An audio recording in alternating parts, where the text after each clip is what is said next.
Greetings once again, hunters. Duuz-Diz-Din back again with more Hunter x Hunter. Previously, the underbosses of the GU and the Cha'ar family, Heinrich and Kanai, found one of the entrances to the Hei as they are trying to hunt them down, as well as their boss, because the Hei have gone around killing people. Their boss, Miranda, has come up with a killing game where every person that the Hei members kill increases their level as well as their Nen ability. But ultimately, the GU and the Char have given up the chase, as the Hei have already made themselves enemies of the Phantom Troop, and not wishing to lose any more of their own members, the other mafia groups have backed off from the confrontation. Meanwhile, we've picked up with a few of the soldiers of the Kakian Empire investigating the situation themselves, and a group of them are actually friends of Saraidnik from back when he was in military school. These people seek to find how to use Nen, or at least understand it,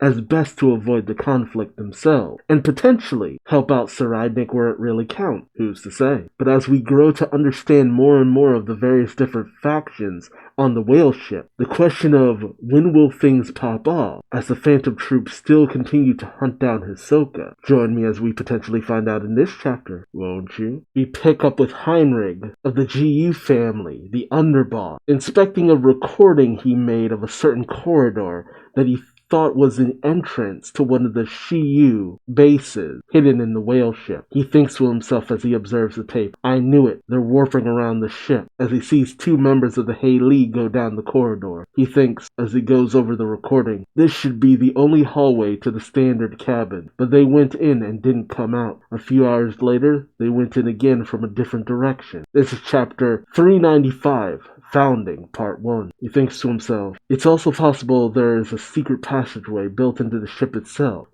just like the secret hideout. But if that trap from room 3101 could be created with an ability, it's more likely that they're using a Nen ability as transit to their hideout. We see a meeting involving Kanai, Heinrich, and members of the Kakian military. How they're all coming together for this, huh? The members that we saw in the previous chapter, as Kanai maps things out, saying, Haley's official office that the military knows of is here, in Tier 3. A platoon of the 4th Prince's personal army discovered the body of a warehouse guard, and the area is currently closed off, right? One of the soldiers says, yes. The quiet soldier from before says, they weren't in the office. Kanai continues, saying, next we found the secret hideout, also in Tier 3 behind room 3101. Although this hasn't been confirmed. Nobunaga's group from the troop is heading there. In the meantime, we'll go after the pair Heinrich found. Capturing them alive would be best since we don't know how the cops will react, but we'll work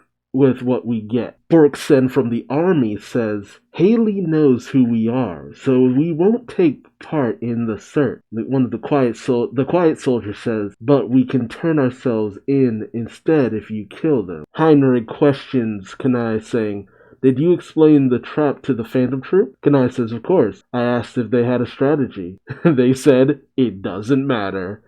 And we see the troop going to one of the doors with Phaeton knocking. You have Finks, Phaeton, and Nobunaga. A man comes to the door. He says the answer is always going to be the same. If you don't got the money, your lady is. But as soon as he opens the door, Phaeton pokes his sword through. Inches, honestly, less than an inch away from the man's nose, with Phaeton giving the man a death stare. The three of them enter the room, with Phaeton holding the man back at sword point. Nobunaga examines the place, saying, so, should we go through this wall? Fink says no, the door might not be the only thing that activates the trap. Let's try from the bathroom. If the story checks out, the hidden room should be 4 or 5 times as large as this room. That means it should also be connected back there. Nobunaga says, I don't care if it's a trap. Fink says, sure, as long as the trap sends us somewhere within the ship. But what if it throws us out into the ocean? That's a good point. Nobunaga says, these guys are thirsty for blood.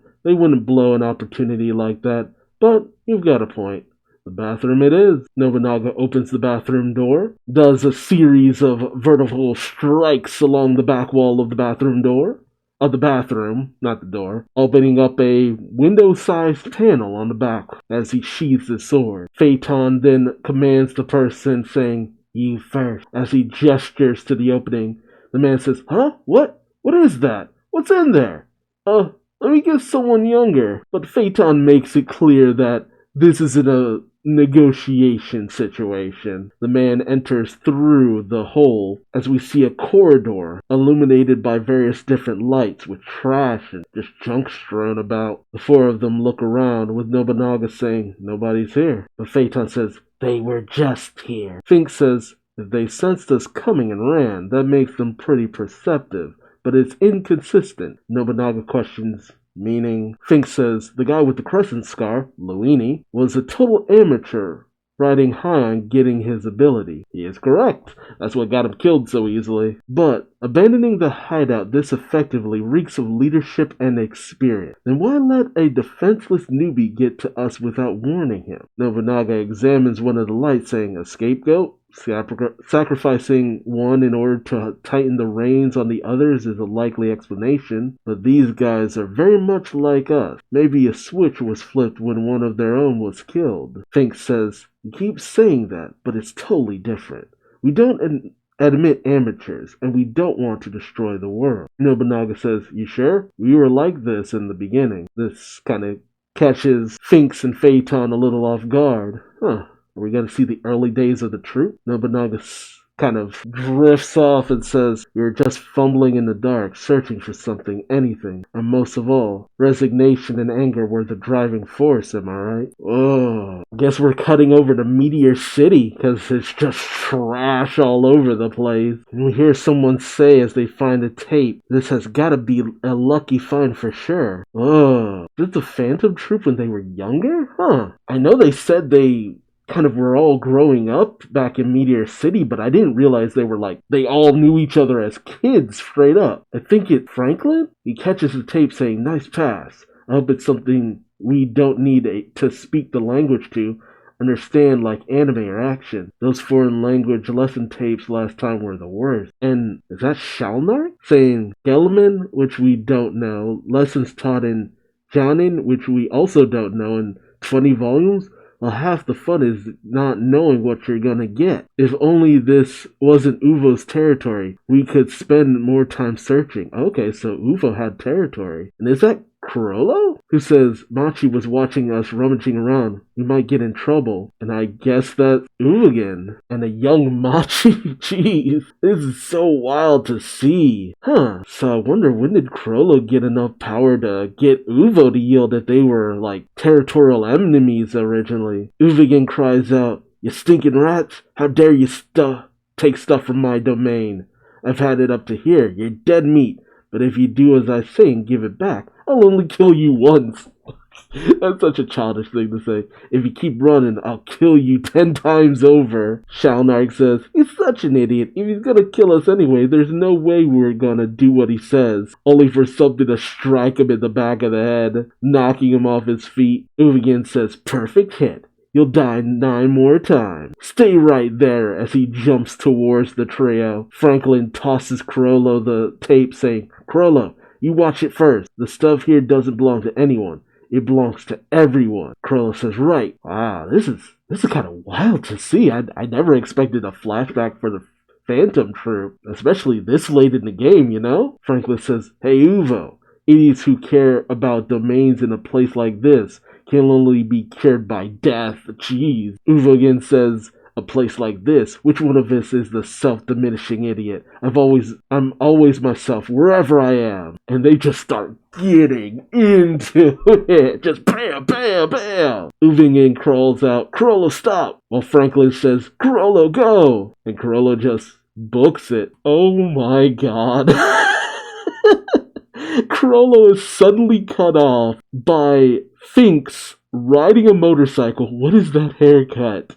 And Phaeton is on the back with a baseball bat. Also, what is Phaeton's haircut? Oh my god, these children. These poor children. Emphasis on poor. But they both come screeching in front of Chrollo as Fink says, "Yo, Crow, you got something good? We're nicer than Uvo. if you hand it over, we promise we'll give it back to you later. And Finks just has this menacing look on his face, like, geez, are you sure these are children? And Chrollo just hands over the tape, and Finks says, there you go. Don't tell Uvo. And as he rides off with Phaeton, he says, oh, I forgot to say, later means 100 years later, sucker! And as they're gone off in the distance, Chrollo actually pulls out the tape that he, I guess, was actually carrying. And it's titled, and I guess what they got, Finks and Phaeton was Learning German, Volume 20. Ugh. Huh.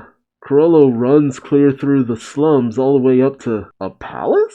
He enters with some flowers, goes through some doors. Is this a chapel? What looks like a priest says, welcome back, Chrollo. Studying from videos again today. Chrollo tells the man as they walk through the halls, yeah, I see there are more small graves. Ugh! The priest says, oh, it's terrible. They even enter the internal residential zones these days. There are more and more kids who get kidnapped and never return. You should avoid going to the outskirts alone. And I guess it's Chrollo's narration that say, people born in Meteor City don't have certificates of social identity to prove their existence. They were reprobates who twisted that fact to mean these people who don't exist don't count as human, and therefore it was not a crime to hunt them. Gee. Yeah, we see several graves on the outskirts. Gee.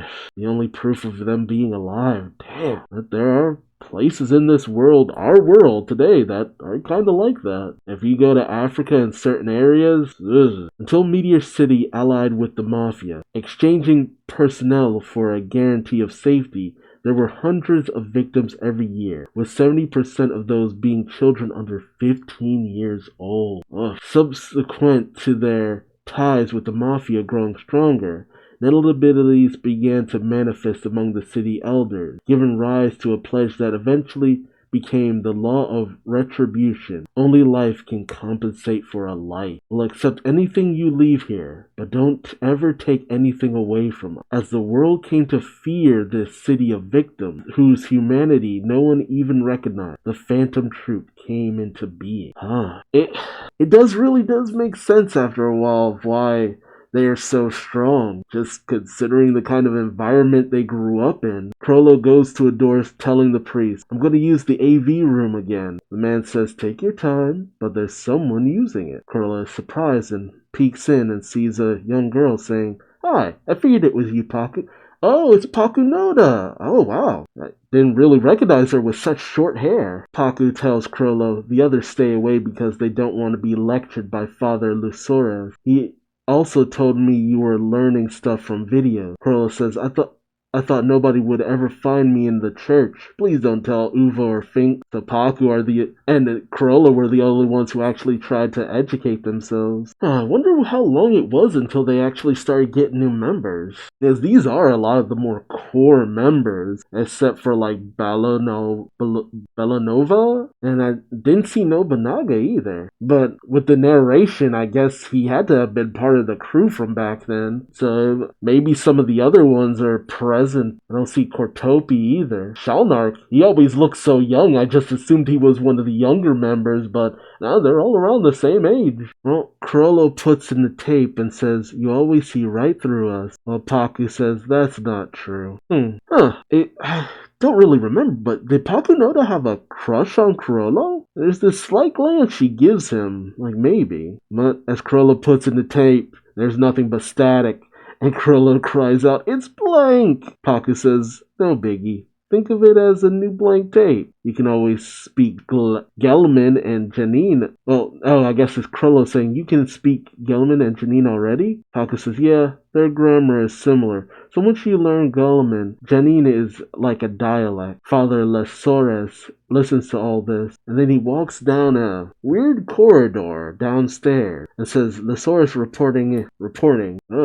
Who is this person? The ruler? Very old looking. Father Lusora says Chrollo is very inquisitive and quite studious. He shows a lot of promise. He surprises me often with his creative ideas. It might be interesting to bring him to the elders meeting to hear his opinion. The person says, I see. It would be wonderful if he could help to solve the various problems plaguing Meteor City. Wow, they're even turning to Studio Kids for this kind of stuff. Are they watching Power Rangers? Cruella and Pakunoda are watching as Paku cries out, "Whoa, is this the Power Cleaners? Oh god. So is this why they became the Phantom Troop? Based off of like Power Rangers and stuff?" Cruella says, "Yep, Mighty Sweepin' Power Cleaners is a global sensation." Oh my god. They must have programmed the VCR wrong. I fast forward about 10 minutes and there it was. Paku says, "This is amazing. Let's invite everyone over and watch it together. We don't even have to know what they're saying to enjoy it." Cruella says, "Right? It would be more fun if we could understand." Paku says, "Sure, but..." But Cruella says, "So, I have a favor to ask. Paku says, "You want to make a dub? What the heck is going on?" Cruella says, "You say the lines to match the characters talking. I'll translate and write out all their lines.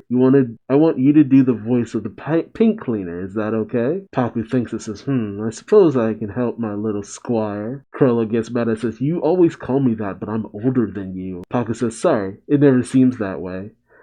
Young girls tend to grow taller than young boys, and then young boys just shoot up out of nowhere. Cruella then says, "And I have another request." Paku says, "You want to ask Sheila and Sarasa, right, to dub the purple cleaner and the orange cleaner." I don't recognize those names. Maybe some other original members of the troupe? Or maybe they died off some time ago. Paku continues saying, "The love triangles and exchanges between the female members are a big part of the draw, right? It's better to have 3 people acting them out for the chemistry." Cruella just beams and says, "I love you, Paku." Paku says, "You don't have to flatter me. I'll convince them." Cruella says, "Huh? It's not flattery, it's the truth. I mean it." And Paku says, Okay. This is kinda cute and wholesome. Makes me wonder how it's gonna go terribly wrong." And I guess we pick up with them asking Sheila and Cereza. Cereza says, "I'll do it. That sounds so fun." Sheila says, "I'll do it if Cereza's gonna do it." Paku tells them, "Shh, we're gonna show it next Sunday in the church hall. And we can't let Uva and the guys find out before then." Cereza says that idiot gets mad and loud when he doesn't get all the attention. But Sheila trips and drops a book she was carrying. Paku asks, "Sheila, what book is that?" Sheila says, "The Swashbuckling Adventures of Dino Hunter." One of the girls says, "Haven't you read that already?" Sheila says, "This is the only book I read because I'm gonna be a hunter someday."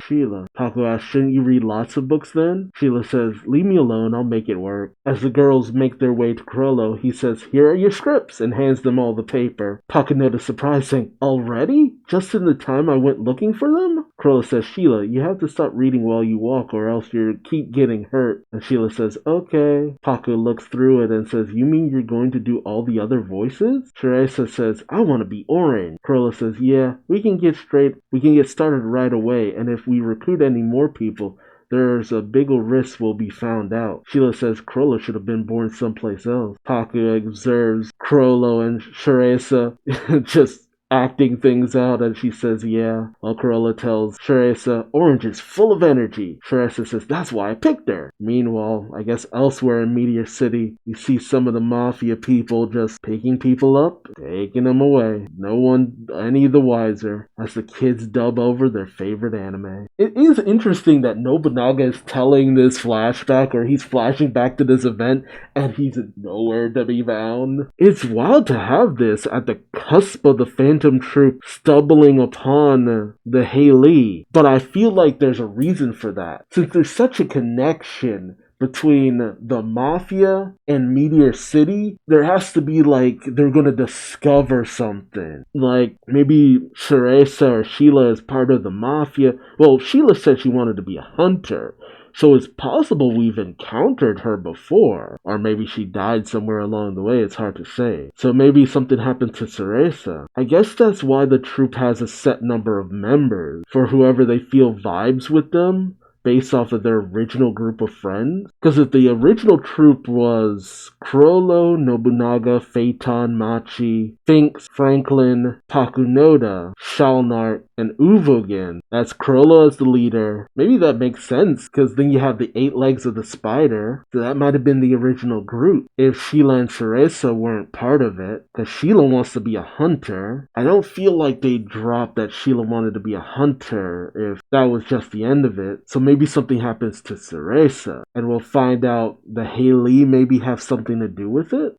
I wonder what it was that ultimately caused them to become like battle-hardened warriors. Because, I mean, a lot can happen over the years. Just look at what happened to Gon, but dang. Interestingly enough, Corolla kind of reminds me a lot of Gon. Yeah, but this definitely feels like a setup to and then tragedy struck. It is interesting that the troop, well, at least Nobunaga sees what the troop used to be in their earlier days in the Haley, considering they're so bloodthirsty, you know? I guess there was a time when the troop had just gone all out crazy, killing as many people as they could. Well, let me know your thoughts in the comments section below. Where do you think this is leading? What do you think happened to Sheila and Cereza? Or Sarasa? Do you think there's a potential that they're still alive? Or one of them is dead? Or both of them are dead?